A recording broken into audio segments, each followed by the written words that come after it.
All right, we are here with Jill Gevargizian. That's right, the director of The Stylist, which just hit Shudder. If you haven't seen it, please check it out. Absolutely, hands down, one of my favorite movies I've seen over the last few months. Now, years and years of hard work putting this together. You've written and directed a ton of short films, very successful short films.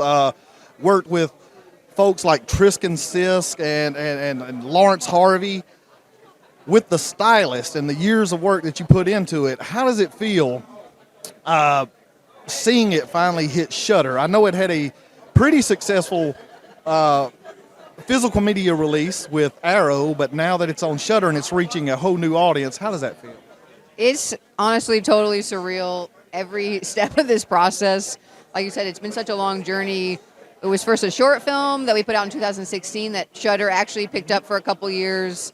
And getting the Arrow distribution was like a dream come true. And it just keeps going. I found out, honestly, through a member of the press first that it was coming to Shudder. They forwarded me a press release, and I was like, is this true? I knew they were eventually Arrow was going to get us out other places, but I didn't know how soon and when. And I'm so excited because I know how huge the fanatics on Shudder are, like, hungry for that stuff. So just in the week, I've been following, like, typing Shudder Stylist on Twitter to see who's watching, and it's like already so exciting to see. Now, how did directing and producing and writing your short films, how did that prepare you for tackling your first feature? It definitely helped a lot. I mean, it was basically my film school because I didn't go to film school. I just dove in with my first short film. It's called Call Girl, and I became addicted from that moment. I was like, I felt like I found, like, this is what I want to do, finally. Honestly, I was so nervous for the feature that the jump from, like, a short you can shoot in, like, 2 days, a feature we need, like, a month, we need real money, we need so many things. But everyone rallied for it, and it was like, when it came down to make it, it turned out to be easier than I thought. I was like, all these people are here to help me figure this out. And it was like, it was a dream come true. But yeah, it was really... I feel like I learned how to make films slowly through each short, and I mean, I'm still learning. Everyone is like a learning process. Absolutely. And for women, and I noticed for Women in Horror Month a few years ago, you participated in a very cool video. Are we going to see any more Jill Six rapping in the future? Oh yeah, I forgot about that one. Yeah, the Soska sisters for years were doing that, the Blood Drive anthology, and I got to be a part of it for 3 years, and I am a huge fan of hip hop, which isn't as involved, like you don't see as much of that in the horror world. I put some hip hop songs in, like, the club scene and The Stylist. I was really excited to do that because someone would just throw, like, some techno music in there, and I'm such a hip hop nerd. Like, same. I hope to make another film with, like, almost all rap music, and well, I just went on a rant here. Where did I? Nothing wrong with it.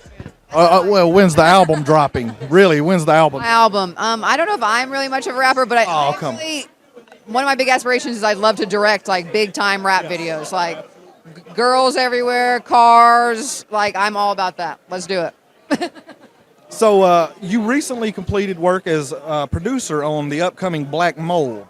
I think it just finished principal photography. Is there anything you could share about that one? Yeah, it was written and directed by my good friend John Pata, who actually edited The Stylist. So we're all very tight family. In fact, it's the same cinematographer, same production designer, composer, like almost the whole same creative team. So it's actually like a psychological thriller about a photographer. She's an artist who likes to explore and photograph abandoned buildings. And she's just gotten this huge exhibit. And so she's like, finally can get into this one building she's always wanted to get into, and let's say they find some other things while they're in there, and shit goes sideways, to say the least. But we're hoping that we can get it out, like, early next year to start playing film festivals. And of course, we're, as of the time of this recording, we're only a day away from the Fangoria Chainsaw Awards, in which The Stylist was nominated for Best Debut Feature. What does that feel like? Totally fucking awesome, honestly. Like, when I saw that posted, I was like, where? I had to go find, like, a real copy of Fangoria because I needed the printed. It was actually in the magazine.